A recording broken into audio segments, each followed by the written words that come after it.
Amém? Podem sentar. Nós temos, quero dizer aos que nos visitam que são muito bem-vindos. Nós temos aqui uma família da Bélgica, o pastor Carlos Oliveira e a sua família. Eu vou pedir para eu vir aqui dar uma palavra de saudação aos irmãos. Nosso irmão foi pastor na África do Sul, na Namíbia, esteve aqui na margem sul também, até alguns anos atrás, e neste momento está na Bélgica. Pode vir aqui, irmão. Neste momento está na Bélgica, em Antuérpia, dirigiu uma igreja portuguesa e está cá de férias, entanto nós encontramos e conhecemos. E eles hoje fizeram a surpresa de aparecer aqui e são muito bem-vindos. Obrigado, Senhor. Por isso é um prazer e uma honra estar com os irmãos. Não é? Já há uns bons anos. Creio que a última vez que estive aqui foi com o pastor Mescher. Já foi há umas décadas, não é? O tempo passa e muitas vezes nós não damos não é, valor, mas Jesus continua o mesmo, não é? Jesus é excelente, é muito bom. E eu estava a pensar um dia destes, quão grandioso é nós podermos servir este Jesus que não muda, continua o mesmo, que continua a fazer as mesmas coisas e que nós temos o prazer e o privilégio de poder ver dia a dia, não é? A sua operação na nossa vida, embora o mundo esteja com tanta turbulência e tanta instabilidade, mas é bom nós lembrarmos sempre que nós temos que manter os nossos olhos em Jesus, não é? Jesus, o autor e consumador da fé, porque Ele é o único que continua o mesmo, Ele é o único que continua a ter um futuro brilhante para nós. Eu queria entusiasmar os irmãos nesta manhã, embora diversas gerações, mas Jesus continua o mesmo para cada uma delas, não é? E que nós possamos fixar os nossos olhos nele e ver quão grande Ele é, ainda nos nossos dias entrados, como alguém disse, não é? Mas podermos dar alguma coisa a esta nova geração que tem os olhos tão focados no telemóvel, não é? No computador e por aí afora, mas que a informação do céu, não é? Seja mais valiosa, seja mais poderosa na tua vida. É o nosso desejo, é a nossa ambição. Amém? Amém. Deus abençoe. Obrigado, irmão.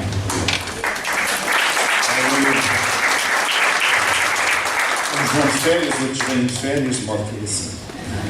Vamos ficar em pé e vamos ler um texto da Palavra de Deus antes de meditarmos nela, em Gálatas, carta aos Gálatas, capítulo 6. Eu, durante muito tempo, eu lia um versículo e pregava uma hora sobre aquele versículo. Depois, um dia, Deus chamou-me a atenção para uma coisa. Tens que ler mais e falar menos. E eu obedeci, porque realmente as pessoas hoje leem cada vez menos e, infelizmente, muitos cristãos quase não leem a Bíblia. Pelo menos que ouçam lê-la ao domingo quando vêm à igreja. Efésios, carta aos Gálatas, capítulo 6. Irmãos, se algum homem chegar a ser surpreendido em alguma ofensa, vós que sois espirituais, encaminhai-o tal com espírito de mansidão, olhando por ti mesmo para que não sejas também tentado. Levai as cargas uns dos outros, e assim cumprireis a lei de Cristo. Porque se alguém cuida ser alguma coisa não sendo nada, engana-se a si mesmo. Mas prove cada um a sua própria obra e terá glória só em si mesmo e não no outro, porque cada qual levará a sua própria carga. E o que é instruído na palavra, reparta de todos os seus bens com aquele que o instrui. Não erreis. Deus não se deixa escarnecer, porque tudo o que o homem semear, isso também ceifará. Porque o que semeia na sua carne, da carne ceifará a corrupção, mas o que semeia no Espírito, do Espírito ceifará a vida eterna. E não nos cansemos de fazer o bem, porque a seu tempo ceifaremos, se não houvermos desfalecido. Então, enquanto temos tempo, façamos bem a todos, mas principalmente aos domésticos da fé. Vede com que grandes letras vos escrevi por minha mão.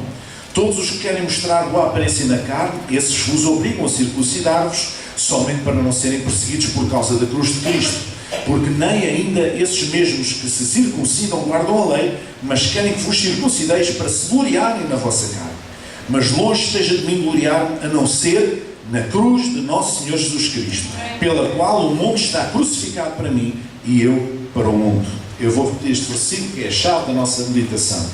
Longe esteja de mim gloriar, mas não ser na cruz de nosso Senhor Jesus Cristo, pelo qual o mundo está crucificado para mim e eu para o mundo. Porque em Cristo Jesus nem a circuncisão nem a incircuncisão têm virtude alguma, mas sim o ser uma nova criatura. E a todos quantos andarem conforme esta regra, paz e misericórdia sobre eles e sobre o Israel de Deus. Desde agora ninguém me inquiete, porque trago no meu corpo as marcas do Senhor Jesus. A graça de nosso Senhor Jesus Cristo seja, irmãos, com o vosso espírito. Amém. Assim seja.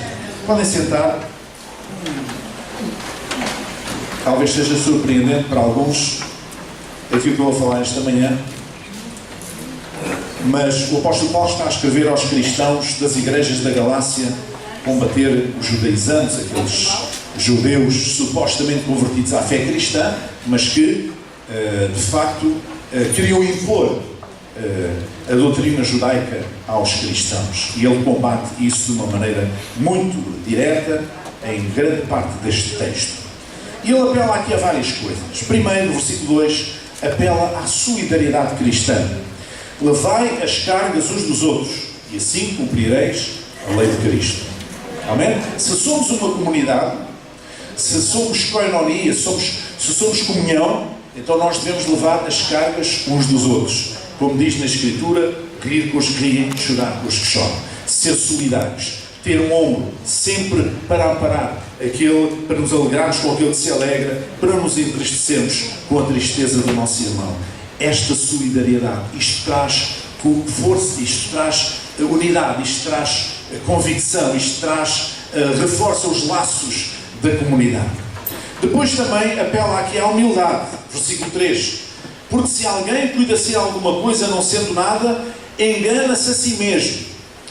Nós vemos na sociedade muita gente que acha que é tudo, o supra-sumo da batata, não é? Como se costuma dizer. São os melhores em tudo. São os melhores, eu já vi isto, até no reino de Deus. Pessoas que são os melhores aí, a fazer o melhor ministério disto, o melhor ministério daquilo. São nada. Nós não somos nada. Se alguém cuida ser alguma coisa não ser nada, engana-se a si mesmo. Nós somos o que somos pela graça de Deus. E parou aí.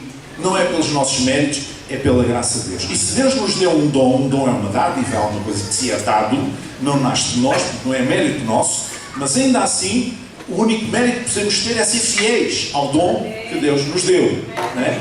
E não enterrar aquele talento, e não fingir que não tem aquele dom, e então cultivar aquele dom e buscar a Deus para que Deus nos enriqueça através desse dom e que enriqueça esse dom em nós. Mas temos que o fazer sempre com muita humildade, sendo humildes perante Deus e perante os homens. Mas o apóstolo Paulo fala também aqui, apela também ao exame de consciência pessoal, diz no versículo 4, prove cada um a sua própria obra e terá glória só em si mesmo e não no outro. Cada um examine a sua própria obra. Quando nós celebramos a ceia do Senhor, diz cada um examine-se a si mesmo. Mas a tendência natural humana é cada um examinar o outro. Não é examinar-se a si mesmo, é examinar o outro. É sondar a vida do outro. É tentar ver se o outro está certinho, ou se está por o pé em ramo verde, ou se está a pisar no risco. Não é olhar para si mesmo.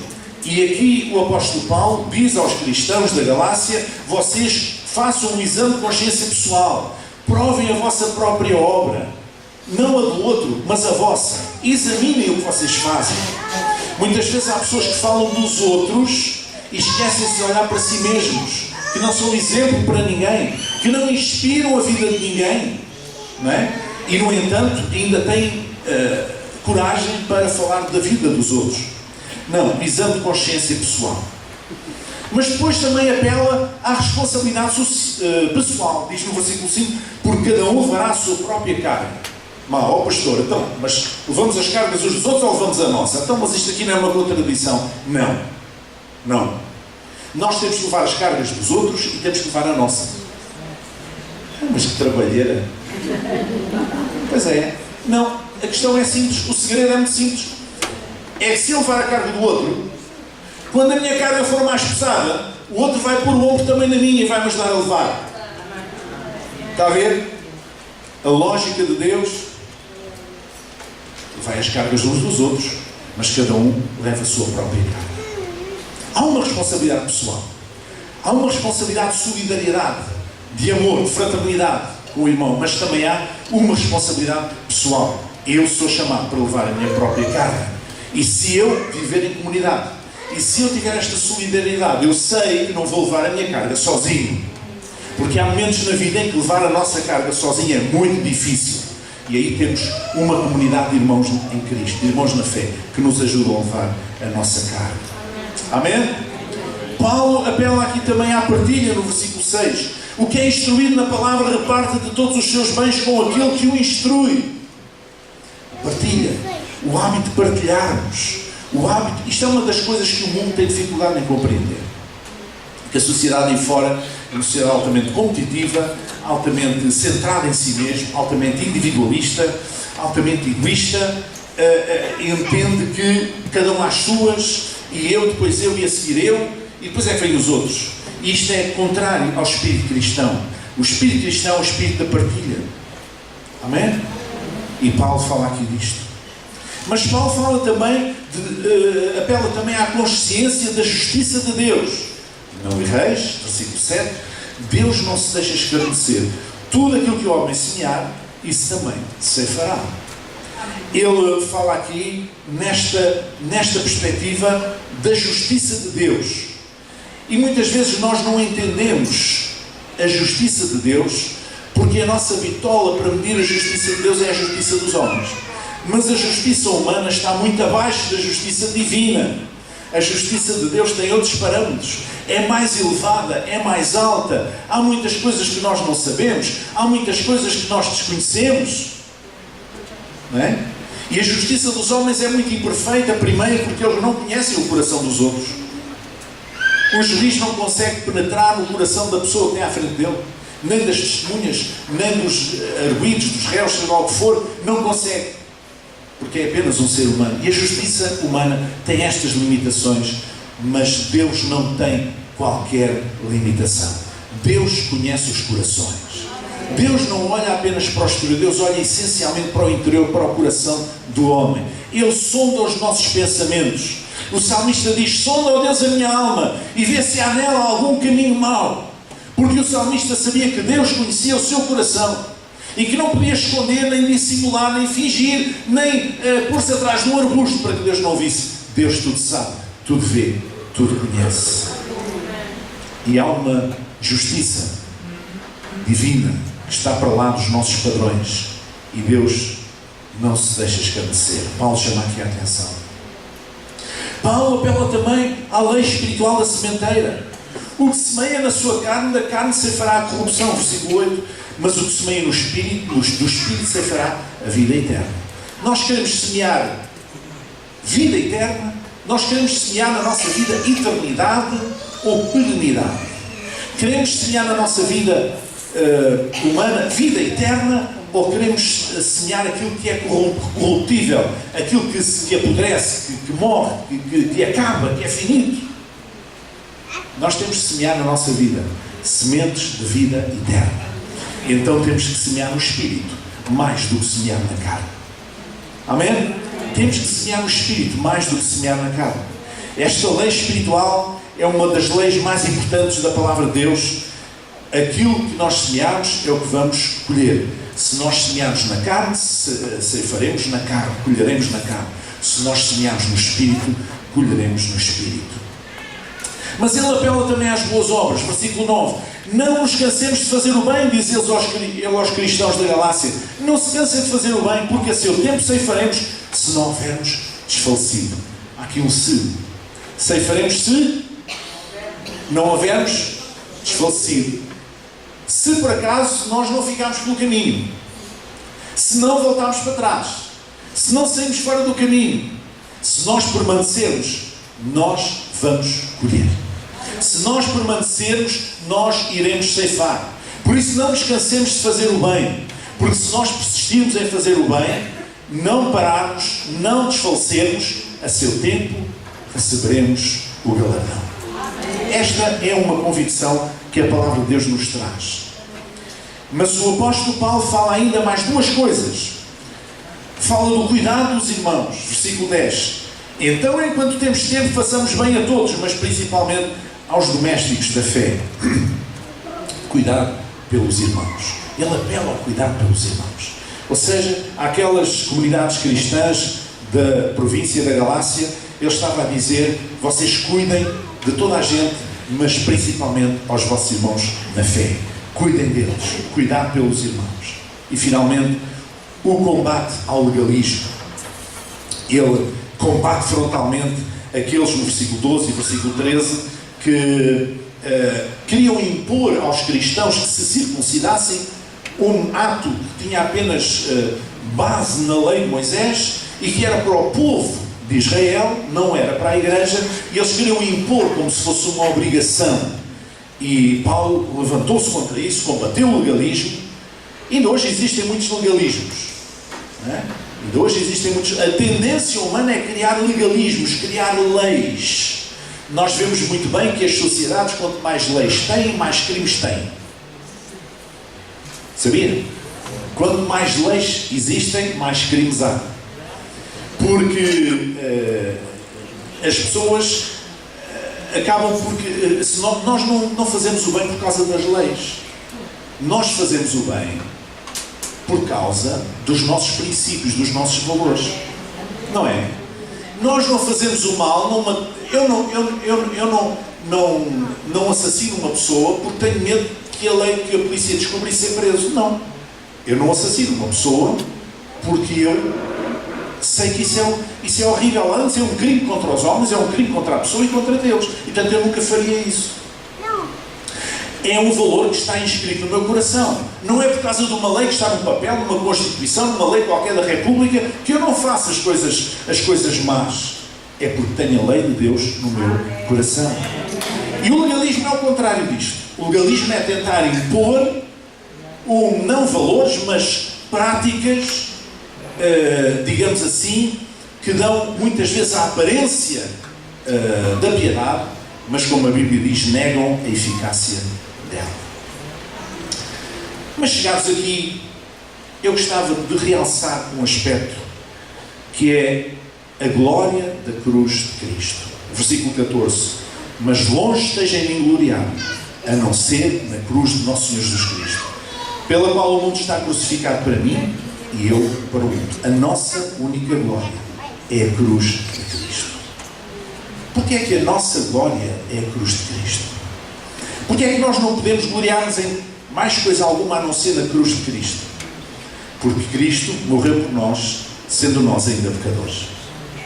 Nada merecíamos, não merecíamos esse amor incondicional, não merecíamos esse amor sacrificial, e Ele se entregou a si mesmo por nós. Essa é a nossa glória. Essa é a nossa glória. Não sei se uma pessoa se pode gloriar do amor da sua mulher, ou mulher do seu marido. Talvez. Nós podemos gloriar no amor de Deus. Não gloriar nas nossas obras, porque se praticamos boas obras não fazemos mais do que a nossa obrigação. Não podemos gloriar-nos nos nossos dons, nos nossos talentos, porque isso vem de Deus. Não é nada que nasce em nós. Vamos gloriar no quê? Mas nós, cristãos, gloriamos na cruz de Cristo. Cristo entregou-se a si mesmo por nós, sendo nós ainda pecadores. Cristo amou-nos primeiro, antes que nós o amássemos ou sequer o conhecêssemos. E nós gloriamos nisso.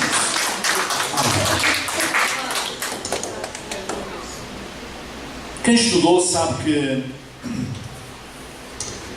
a nossa cultura ocidental é muito baseada em duas ou três coisas. Uma delas é o cristianismo, outra delas é o profetismo hebraico, a influência do Antigo Testamento, ou judaica, se quiserem, e a outra é a influência grega, da filosofia grega.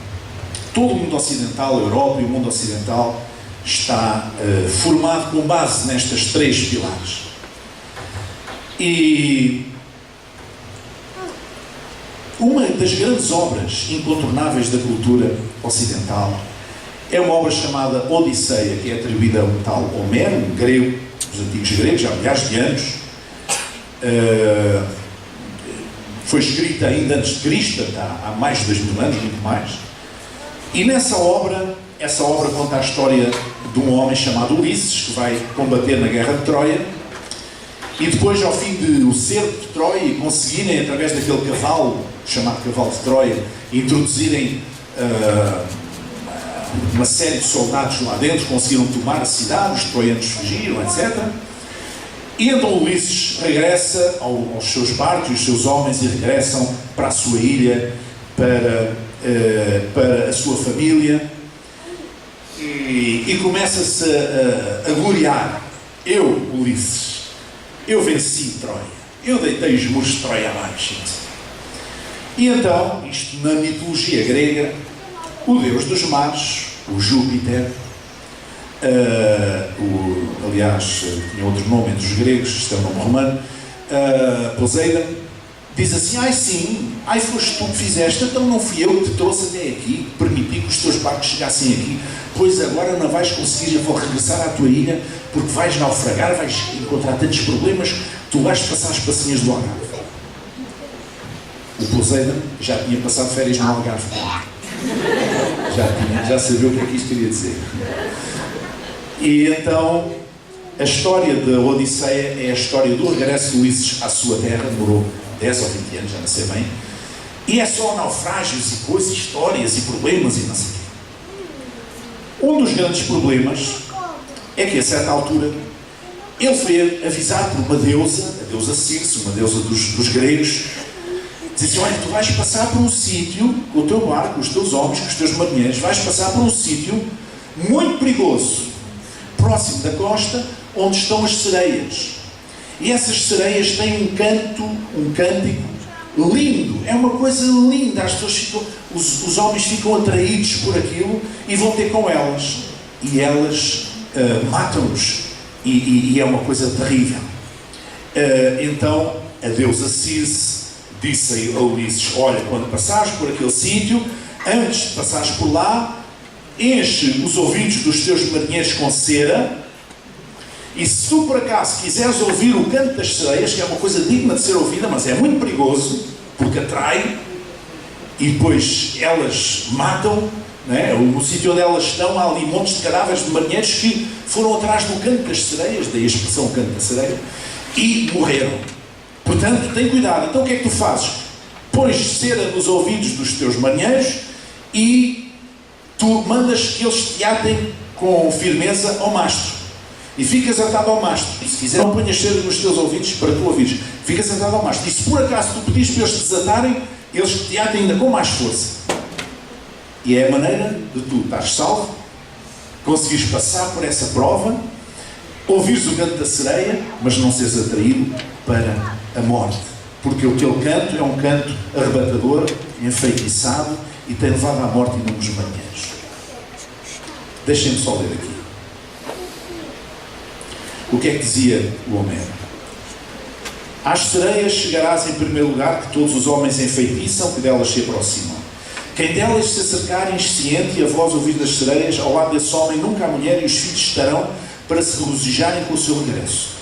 Mas as sereias o enfeitiçam com o seu límpido canto, sentadas num prado, e à sua volta estão amontoadas coçadas de homens decompostos e suas peles marcescentes. Prossegue caminho, põe nos ouvidos dos companheiros cera doce, para que nenhum deles as ouça. Mas se tu próprio quiseres ouvir o canto, deixa que na nau veloz te amarrem as mãos e os pés enquanto estás de pé contra o mastro, e que as cordas sejam atadas ao mastro para que te possas deleitar com a voz das sereias. E se a eles ordenares que te libertem, então te amarrem com mais cordas ainda. Os primeiros teólogos dos primeiros séculos da Igreja cristã, chamados pais da Igreja, viram neste episódio do Ulisses agarrado ao mastro um símbolo do Cristo crucificado para o mundo. Ou seja, um símbolo do cristão. Eu, se estiver amarrado à cruz de Cristo, eu posso ouvir o canto das sereias do mundo, mas não sou atraído por eles. Não sou eu. Posso ouvir, mas não tenho o perigo de naufragar, não tenho o perigo de ir atrás, porque eu estou agarrado à cruz. E se nós estivermos agarrados à cruz, irmãos, resistiremos ao canto das sereias deste mundo, ao naufrágio e à morte. Eu conheço demasiadas pessoas ao longo da minha vida que um dia estiveram amarradas à cruz, um dia estiveram crucificadas com Cristo, mas não foram capazes de resistir ao canto da sereia. No fundo, não estavam amarrados à cruz. Não estavam amarrados à cruz. Saíram e foram atrás. E a sua vida moral e pessoal tornou-se um cadáver. Jesus não nos libertou do canto das sereias deste mundo. Sabia? Não peçam ao Pai que os tires do mundo, mas livra-os do mal. E como é que eles são livres e libertos do mal? Amarrados à cruz. Como Ulisses estava amarrado ao mastro. E nós ouvimos o canto das sereias. E aquilo faz impacto em nós. Faz, sim, Senhor. Eu não vou ser cínico, não vou ser hipócrita. Dizer que o canto das sereias, o canto do mundo, muitas vezes nos atrai. Mas nós temos que manter-nos bem amarrados ao mastro, à cruz de Jesus Cristo. Crucificados com Cristo. Eu estou crucificado com Cristo. Crucificados para o mundo. É por isso que nós podemos dizer: esteja longe de mim gloriar-me, a não ser na cruz do Senhor Jesus Cristo, pela qual o mundo está crucificado para mim e eu para o mundo. Portanto, esta é a maneira, a única maneira de nós chegarmos a bom porto. E conta a história, mítica naturalmente, que Ulisses chegou à sua ilha e voltou aos braços da sua mulher, à sua família, à sua casa, a ilha onde ele era rei, porque conseguiu passar por todas estas dificuldades e, neste caso concreto, conseguiu fazer aquilo que era mais sábio, que era manter-se amarrado ao mastro.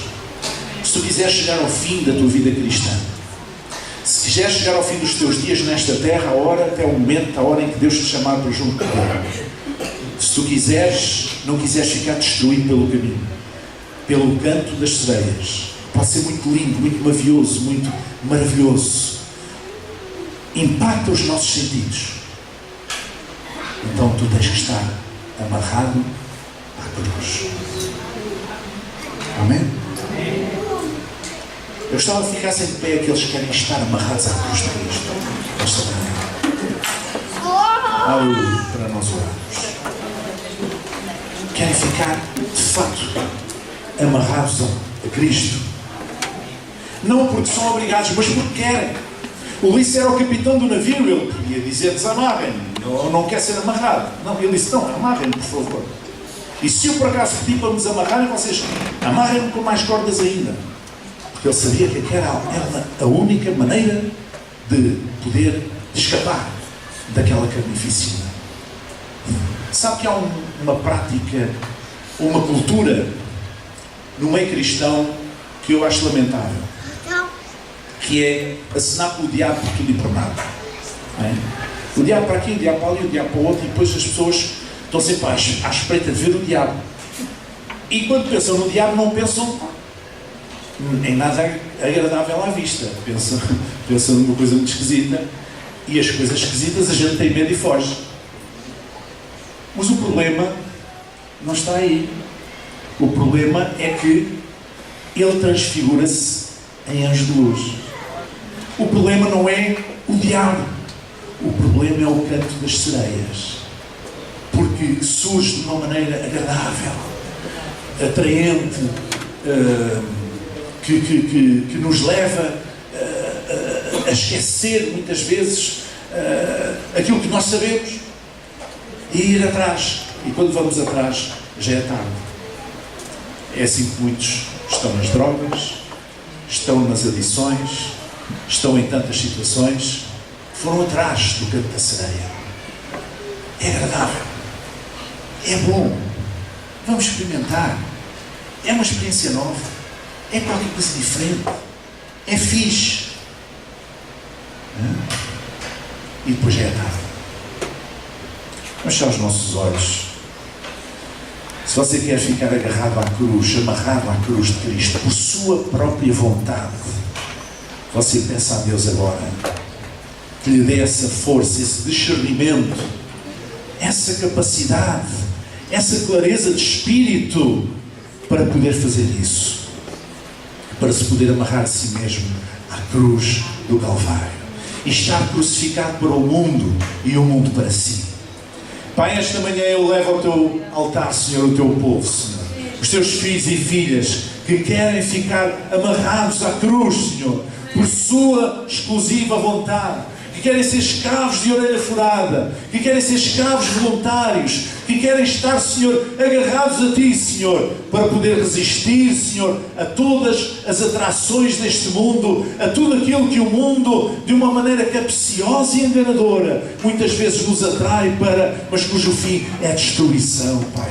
Em nome de Jesus eu oro por o dom de discernimento de espírito, Senhor, que venha sobre o teu povo, Senhor, sobre cada um de nós, a começar por mim, Senhor. Discernimento de espíritos, dá-nos essa capacidade, Senhor, sobrenatural, para nós discernirmos, Senhor, o que se passa à nossa volta e fazermos as nossas escolhas, Pai. Em nome de Jesus, em nome de Jesus, que assim seja, Senhor, que nós queiramos ficar agarrados a Ti, amarrados à cruz, mortos para o mundo e o mundo morto para nós, estando no mundo, mas não lhe pertencendo, Senhor, e que Tu nos guardes, Senhor, do mundo, Senhor, mas que nós possamos ir pelo mundo para anunciar a Tua palavra, ó Senhor, mas sempre com os nossos dois pés, Senhor, estribados, Senhor, no Teu reino, Senhor, para que o Teu nome seja glorificado, exaltado e seja conhecido em todo o lugar. Em nome de Jesus, abençoa a Tua igreja, Senhor, renova a Tua igreja, renova esta missão de evangelismo na Tua igreja, Senhor, e renova também o nosso compromisso contigo, Pai. Esta manhã, Senhor, te peço,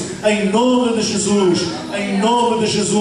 e virão todos os cantos das sereias, e serão sendo-nos indiferentes, porque nós estamos agarrados à cruz de Cristo, temos esta aliança contigo, ó Pai, através de Jesus Cristo, nosso Senhor e Salvador, e nós sabemos que Ele é mais do que suficiente, Senhor, para nós. Ele supre todas as nossas necessidades, porque Tu já nos supriste essas necessidades através dele, Senhor, através de Jesus Cristo, ó Pai. Em nome de Jesus, que assim seja, que assim seja, que assim seja. E todo o povo diz: Amém.